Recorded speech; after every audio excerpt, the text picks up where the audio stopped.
As many of you already know, when Andrew began his career in the world of distilling and crafting cocktails, he met Carla. And through Carla, he would later be introduced to Wendy, the future love of his life. I remember how happy he was when he first told us about meeting Wendy. The following weeks and months, the group chat was filled with updates on all the dates and how he just kept falling more in love with her each day. When our group of friends met Wendy for the first time, we all just clicked. She fit him perfectly. The more time I got to spend with the two of them, I just knew that Andrew was going to end up marrying her. I was right. Every path that we might find, light of day or black of... Wendy recently asked me what it was about Andrew that made me think that he was the guy that she would one day marry. You know, in the subsequent weeks of working together, I began to learn some things. And it wasn't that they liked all the same things, but there was a knowledge there and a passion that I knew she would appreciate.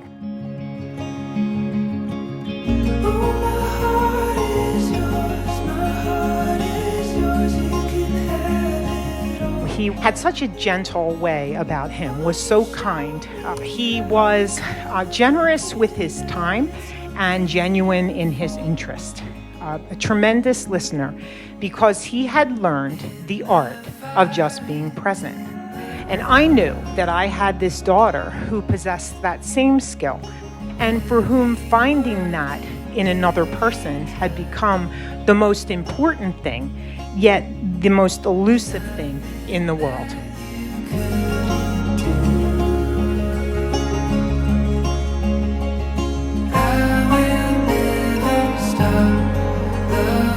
What I also know about this daughter of mine is that she is extremely sensitive, that she feels things deeply, that she's capable of the range of emotion. And so, in the space of what I thought and what I knew, the question still remained, would Wendy and Andrew actually like one another?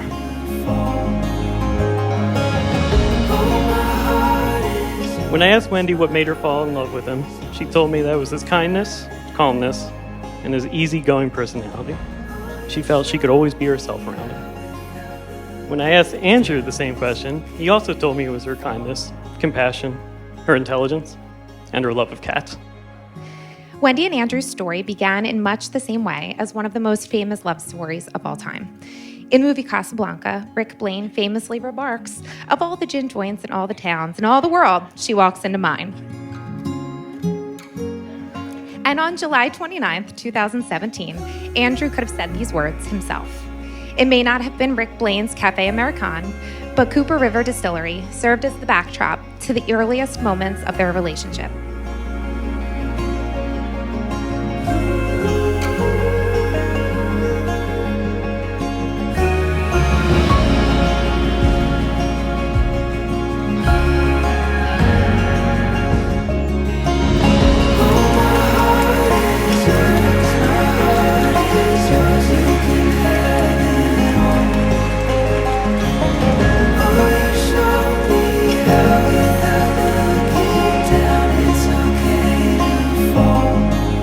Wendy and Andrew are two people who complement one another in the most fundamental of ways.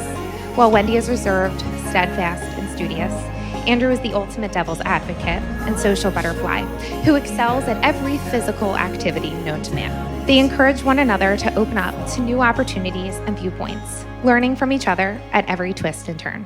Their chemistry was clear, and the rest is history. In many ways, it was as if fate itself had arranged for them to meet in that little distillery in Camden.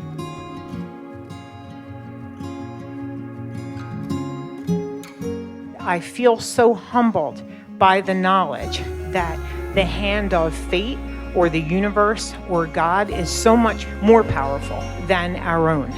Life changes in an instant. The first words of any love story are written in a moment that can be so easy to miss.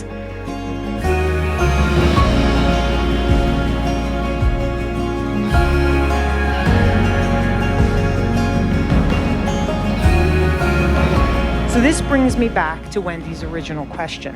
What was it about Wendy and Andrew that made me think that they would one day marry?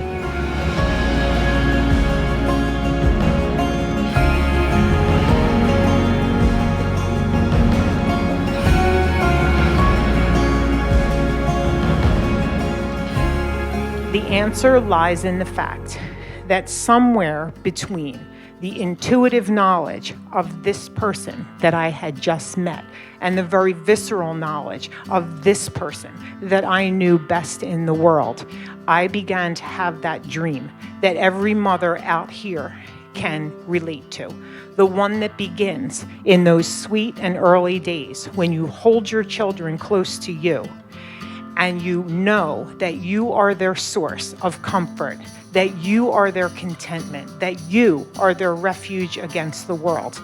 And you hope and you pray that one day they will find a person that holds their spirit close in such a way that it provides the refuge against the sadness and the worry, and it sets their soul free to find happiness in the world. I'll follow you, you follow me. Let your love run free. A lot of the time it's easy to think of commitment, and it's like, it's commitment. But really, love is liberating. And when I think of liberation, I think of freedom. Love takes courage. It takes bravery. And as a poet that we both know once said, or asked, are you brave? Are you brave enough for my love?